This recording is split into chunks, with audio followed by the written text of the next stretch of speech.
विराज हर रोज अपनी छोटी सी ठेले पर चाउमीन बेचता था। एक दिन वह बैंक में गया तो वहाँ सिक्योरिटी गार्ड ने उसे रोक दिया और लोग उसे छोटा सा समझकर नजरअंदाज कर रहे थे। उसी दौरान उसे याद आया कि किसी ने उसे एक ऐसी ब्लैक कार्ड दी थी जिस पर 1000 करोड़ों का बैलेंस लिखा था। जिज्ञासु होकर उसने वह कार्ड निकाला और देखने लगा, पर बैंक का कर्मचारी, जो दरअसल उसकी प्यारी पत्नी का दोस्त था, केवल ताने मारते हुए कहने लगा कि यह कार्ड नकली है। विराज खुद को हीन भाव से भर गया। वह तो बस सड़क पर खाना बेचकर घर चला पाने वाला आदमी था। उसी दिन उसकी दुकान के सामने एक लग्जरी कार आकर रुकी और उसमें से सानिया निकली, जो शहर की धनी उद्योगपति और सिंह ग्रुप की चेयरपर्सन मानी जाती थी। सानिया ने विराट को मालिक कहकर पुकारा। विराट हैरान रह गया और बोला कि वह कोई मालिक नहीं, बस एक छोटा सा चाउमीन बेचने वाला है। लेकिन सानिया ने उसे एक चिट और एक कार्ड दे दिया और कहने लगी कि इसमें 1000 करोड़ का बैलेंस है। और जैसे ही वह चली गई, विराट को विश्वास ही नहीं हुआ। थोड़े ही समय बाद एक और लग्जरी कार आई। विराट ने सोचा कि शायद उसकी किस्मत खुली है, पर कार से उसकी पत्नी नेहा और एक बुजुर्ग आदमी उतरे। नेहा ने उसे बीच में घर से निकालने के सारे बयान पढ़ाने शुरू कर दिए। उसने कहा कि अब तुम्हें तलाक दे दो और मैं किसी दूसरे व्यापारी के साथ जा रही हूँ। नया आदमी कहता है कि तलाक के बाद वह तुम्हारे लिए 5 करोड़ निवेश कर देगा ताकि तुम दुकान खोल सको। नेहा ने तलाक की कागजात निकाल कर कहा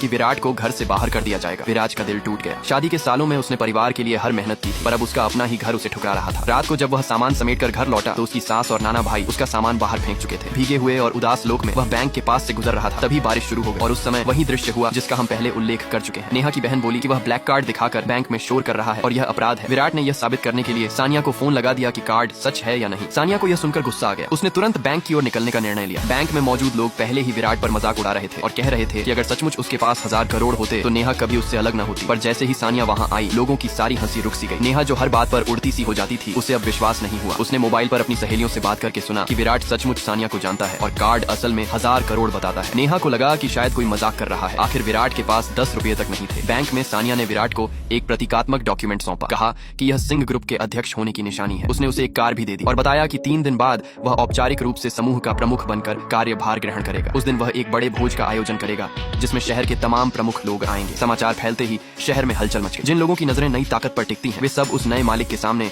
जिंदगी आसान करवाने की सोचने लगे। 3 दिनों के बाद विराट सिंह ग्रुप के भव्य हॉल में पहुंचा। वहां ठीक उसी समय नेहा और उसका नया पति भी भेंट देने आए थे, पर वे उसे पहचान कर तिरस्कार करने लगे और समझ बैठे कि यह सिर्फ कोई सुरक्षा गार्ड पाने आया है। नेहा और उसका नया साथी उसे अपमानित करने लगे और उनकी उम्मीद यही थी कि वह शर्मिंदा होकर भाग जाए। पर विराट ने किसी तरह चुप न रहकर दोनों से कहा कि अब यह उसका क्षेत्र है और उसने उनकी अमानवीय हरकत का प्रत्युत्तर देने के लिए उन्हें वहीं से निकाल बाहर कर दिया। उनका अपमान सुनकर होश उड़ गए। वे तुरंत सुरक्षा कर्मचारियों को बुला लाए। सुरक्षा अधिकारी धमकी देने लगे कि अगर उसने न मानी तो उसे मारकर वहां से बाहर कर देंगे। विराट पर कई गुंडे बुला दिए गए, पर उसने मुस्कुराते हुए सबका सामना किया। उसकी हंसी से गुस्सा और बढ़ गया।